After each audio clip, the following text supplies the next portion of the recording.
UP के कुख्यात mafia don Atiq Ahmad और उसका बदमाश भाई खालिद अजीम उर्फ अशरफ जब तक दोनों जिंदा थे, दोनों के जबरदस्त गठजोड़ ने किसी को भी अपने बीच फटकने तक नहीं दिया। फटकने की बात तो दूर की रही, कह सकते हैं कि इन दोनों सफेद पोस्ट बदमाशों के जीते जी किसी ने प्रयागराज से लेकर देश के दूर दराज इलाकों तक में फैले इनके आपराधिक साम्राज्य की तरफ आंख उठाकर देखने की जरूरत नहीं की। अब जब ऐसे बाहुबली दोनों बदमाश भाइयों को हथकड़ी लगी हालत में नौसिखिए दिखाई देने वाले तीन छोटे मोटे गुंडे टाइप लड़के सरेआम गोलियां मारकर हत्या कर देते हैं, तो बस फिर क्या, एक और अतीक अशरफ के आपराधिक साम्राज्य पर 100 नजरें अब गड़ चुकी हैं। इन्हीं में एक नाम जो अब सबसे ऊपर निकल कर सामने आ रहा है, वो नाम है गैंगस्टर सुंदर भाटी का। तो क्या सुंदर भाटी अब अतीक अहमद की मौत के बाद पूरे पूर्वांचल पर कब्जा करने वाला है? आखिर सुंदर भाटी का अगला कदम क्या होगा? क्योंकि खबर जो निकलकर सामने आ रही है उसमें यह कहा जा रहा है कि सुंदर भाटी ही वो गैंगस्टर है जिसने अतीक अहमद की हत्या करने के लिए शूटरों को जिगाना दी थी। तो आज बताएंगे आपको, बने रहेगा वीडियो के अंत तक, क्योंकि सुंदर भाटी के गुनाहों की दास्तान और अतीक की मौत के बाद अब पूर्वांचल पर कब्जे की जो बात कही जा रही है वो क्या है। नमस्कार, आप देख रहे हैं BDF न्यूज। पश्चिमी उत्तर प्रदेश में अपराध का पहला नाम गैंगस्टर सुंदर भाटी। आखिर कैसे पूर्वांचल के प्रयागराज में अतीक और अशरफ के आपराधिक साम्राज्य की जमीन पर कदम ताल कर सकता है? पश्चिमी उत्तर प्रदेश के सुंदर भाटी के प्रयागराज की ओर बढ़ते कदमों की कदम ताल को सुनकर अंदाजा लगाने की कोशिश हम यहां पर करेंगे कि आखिर सुंदर भाटी के प्रयागराज की गलियों की तरफ बढ़ते कदम रुकेंगे क्या नहीं। यूपी पुलिस के दो पूर्व दबंग एनकाउंटर स्पेशलिस्ट RK चतुर्वेदी और दूसरे यूपी पुलिस के STF के पूर्व दबंग डिप्टी SP शैलेंद्र सिंह, इनका कहना है कि अतीक और अशरफ के कत्ल के बाद प्रयागराज में अब कुछ बदलने वाला नहीं है। बात जहां तक सुंदर भाटी की है तो पश्चिमी उत्तर प्रदेश से जितना खाना कमाना लौटना खसोटना था वो सब कुछ कर चुका है। अब तो उसने पश्चिमी यूपी की जो अपनी गद्दी है अपने चेले चपाटों को सौंप दी है, क्योंकि सुंदर भाटी मास्टरमाइंड है। वो हर कदम सोच समझकर खामोशी के साथ आगे बढ़ाता है, जबकि अतीक और अशरफ पहले बम बंदूक इन सब के बलबूते अपनी सवारी काटने में लगे रहते थे। सुंदर भाटी के साथ ऐसा नहीं है। उनका कहना है कि सुंदर भाटी खामोशी के साथ धीरे धीरे आगे बढ़ता है। तो उनका कहना है कि साफ तौर से अतीक और अशरफ को निपटाकर अब तक वो प्रयागराज के आपराधिक पृष्ठभूमि की जमीन पर जो खाली पड़े खूनी सिंहासन है उसकी तरफ बढ़ भी चुका होगा, क्योंकि वो उतार चुका है कि जिस तरह से पूर्वांचल का विकास तेजी से बढ़ रहा है उससे सुंदर भाटी या फिर पूर्वांचल के बाकी माफियाओं के खाने कमाने का धंधा यहीं से, यानी कि प्रयागराज पूर्वांचल से चलेगा। तो क्या अपनी बदमाशी या फिर वर्चस्व कायम करने के लिए अतीक और अशरफ को जेल में बंद सुंदर भाटी ने निपटाया है?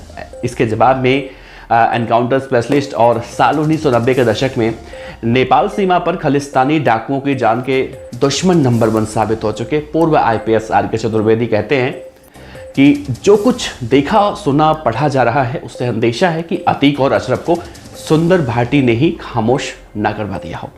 अगर ये बात पुलिस की आइंदा होने वाली जांच में पुष्ट हो गई तो सुंदर भाटी ने ही अतीक अशरफ को मरवाया है, तो समझ लीजिए कि सुंदर भाटी प्रयागराज की हदों के अंदर पहुंच चुका है। तो इसका अंजाम क्या होगा ये भविष्य के गर्भ में छिपा हुआ है। पूर्वांचल की माफियागिरी से पहले ही जमे बैठे जैसे बहुत गैंगस्टर हैं, ब्रजेश, धनंजय, मुख्तार अंसारी, डॉक्टर उदय भान, विनीत के रहते हुए सुंदर भाटी क्या इतनी आसानी से प्रयागराज की खूनी जमीन पर सुरक्षित जंप मार पाएगा? इसके जवाब में कहते हैं कि इंटेलिजेंस जो साफ तौर से अगर यहाँ सब कुछ बड़े तुर्रम खां हैं तो सुंदर भाटी पहले से क्यों नहीं निपटा दिया गया। अतीक और अशरफ को ये सब गुणागणित उनका सही तब बैठेगा जब पुलिस की जांच में ये साबित हो सके कि अतीक और अशरफ को सुंदर भाटी ने साफ करवाया। अगर दोनों बदमाश ब्रदर्स के कत्ल में सुंदर भाटी का हाथ साबित होता है तो फिर सुंदर भाटी को पूर्वांचल का कोई बदमाश या फिर माफिया किस बलबूते पर रोक पाएगा?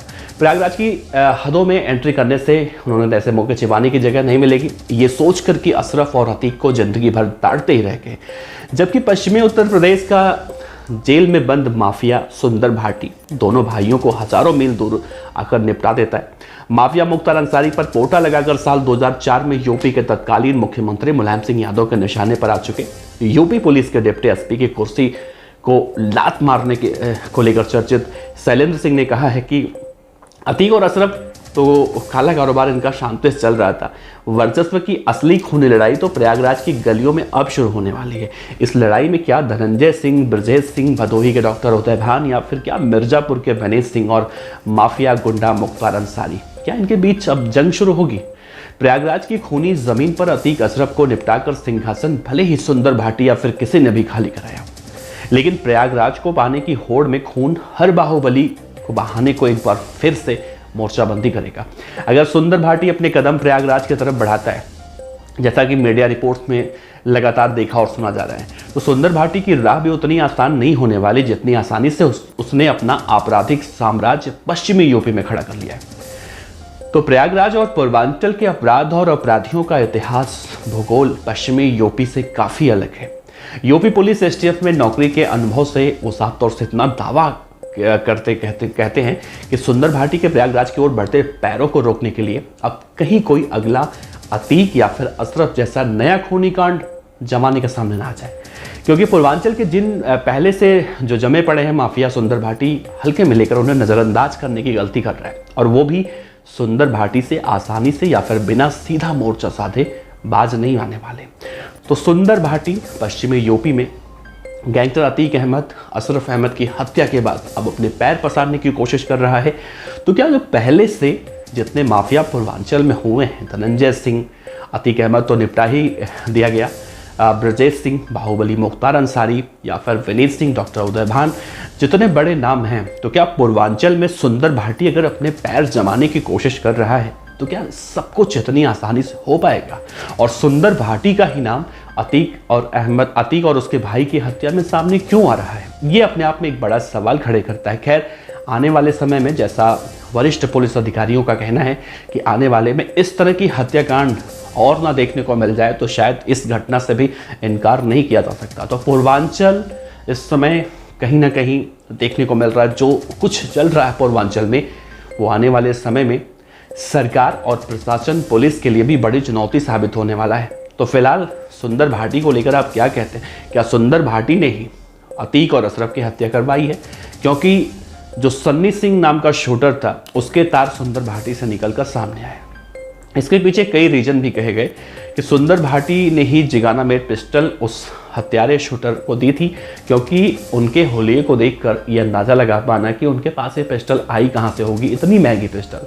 तो जरूर इसके पीछे किसी बड़े व्यक्ति का हाथ है। अब वो सुंदर भाटी है या फिर कोई और है, आने वाले समय के साथ उसका चेहरा निकल कर सामने आएगा। बहरहाल सुंदर भाटी पश्चिमी यूपी से पूर्वांचल की तरफ जिस तरह से बढ़ रहा है, वो आने वाले समय में और भी ज़्यादा मुश्किलें खड़ी कर सकता है। तो इस वीडियो पर अपनी राय जरूर दीजिएगा और बताइएगा कि सुंदर भाटी का अगला कदम क्या होगा आपके हिसाब से। तो उम्मीद करेंगे, इंतज़ार करेंगे हम आपके सवालों का, और आपके सवालों का जवाब भी देंगे। तो बने रहेगा VDF न्यूज़ के साथ, क्योंकि इस तरह से हम लगातार चर्चाएं करते रहते हैं। आपका बहुत बहुत शुक्रिया। नमस्कार, जय हिंद।